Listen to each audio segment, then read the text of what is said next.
1 weak ಆಗಿದೆ ಕಾಲೇಜಿಗೆ ಬಂದು, ಅವತ್ತಿನ ಅದ್ರಲ್ಲಿ ವಾಟರ್ 1 ಡ್ರಾಪ್ ಬರ್ತಿಲ್ಲ. ಕನೆಕ್ಷನ್ ಆಗಿದೆ, ಯಾವುದಕ್ಕೂ ಟ್ಯಾಪ್ ಇಲ್ಲ, ವಾಟರ್ ಬರಲ್ಲ. ಆ ಕಡೆ ರೂಮ್ಸ್ ಹಂಗೆ ಸರ್, ವಾಶ್ರೂಮ್ಸ್ ಅಲ್ಲಿ ವರ್ಕ್ ಆಗೋದು 3, ಇಲ್ಲಿ ಯಾವ್ದು ವರ್ಕ್ ಆಗಲ್ಲ ಸರ್. ಸರ್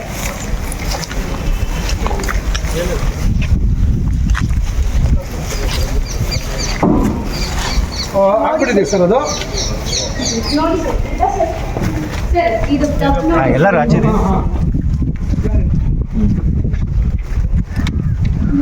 ಚೂರ ಒಳಕ್ಕನ ನಡೀರೋಣ.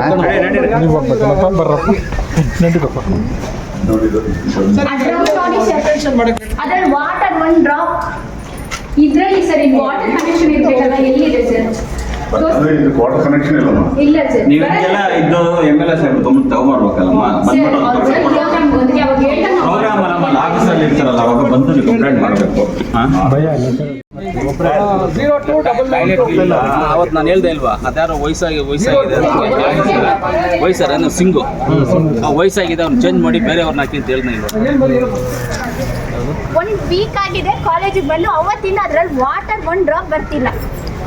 ನಾವು PG ಬ್ಲಾಕ್ಸ್ ಇಂದ ಇಲ್ಲೇ ಬರ್ತಾ ಇದೆ ಸರ್ ನೀರು. ಸ್ಟೂಡೆಂಟ್ ಬರ್ತಾ ಇಲ್ಲ ಅಂತ ಹೇಳ್ತಾರೆ, ನಿಮ್ಮ ಎದುರುಗಳನ್ನ ಹೇಳ್ತಾ ಇದ್ದೀರಲ್ಲ. ಇದು ಡೆಮಾಲಿಷನ್ ಮಾಡಕ್ಕೂ MLA ಕಾರ್ಗೆ ಹೇಳಿಬಿಟ್ಟು ಮತ್ತೆ ವಸತಿ ಕಟ್ಸೋಣ ಅಂತನೂ ಹೇಳಿ. ಆಯ್ತು ರೀ, ಅಲ್ಲ ಒಂದು ನಿಮಿಷ. ಈಗ ನೀವು ನೀರಿಲ್ಲ ತಾನೆ, ನೀರು ಕೊಡೋಕ್ಕೆ ಈಗ ವರ್ಕ್ ಆಗ್ತಾ ಇರೋದ್ರಿಂದ ಇನ್ನೊಂದರಿಂದ ನೀವು ಸ್ಟಾಪ್ ಮಾಡಿದ್ರೆ ಬೀಗ ಆಗ್ತದೆ. ಯಾಕಪ್ಪ ನೀವು ಈಗ ನೋಡಿ, ಒಂದು ನಿಮಿಷ ಸಿಂಪಲ್. ಆ ಟಾಯ್ಲೆಟ್ಸಲ್ಲಿ ಪೈಪ್ಲೈನ್ಗೆ ಇದಿದೆ, ಟ್ಯಾಪ್ ಹಾಕ್ಬೇಕಷ್ಟೇ. ಟ್ಯಾಪ್ ಹಾಕಿದ್ರೆ ಅಲ್ಲೇ ನೀರು ಇಟ್ಕೋಬೋದು. ಡ್ರಮ್ಮೆಲ್ಲ ಇಡುವಂಥದ್ದು ಏನಿದೆ, ವಾಶ್ ಬೇಸಿನಲ್ಲಿ ನೀರು. ಇದೆಲ್ಲ ಸಿಂಪಲ್ ಆಗಿರೋದು. ಇದನ್ನು ಮಾಡೋಕ್ಕೆ ಏನು ಕಷ್ಟ ನಿಮಗೆ? ಅದೆಲ್ಲ ಮಾಡಕ್ಕೆ MLA ಸಾಹೇಬ್ ಅಲ್ಲ, CDC ಅಲ್ಲ ರೀ, CDC ಹಂಗೆ ಆಗಿದೆ. CDC ಅಲ್ಲಿ ದುಡ್ಡು ಕೊಡ್ತಾರೆ. ದುಡ್ಡು ಏನಾಗಲ್ಲ, ಪ್ರತಿಯೊಂದಕ್ಕೂ ನೀವು ಹಂಗೆ ಯಾಕೆ ಈ ಥರ ಮಾಡ್ತಾ ಇದ್ದೀರಾ ನೀವು?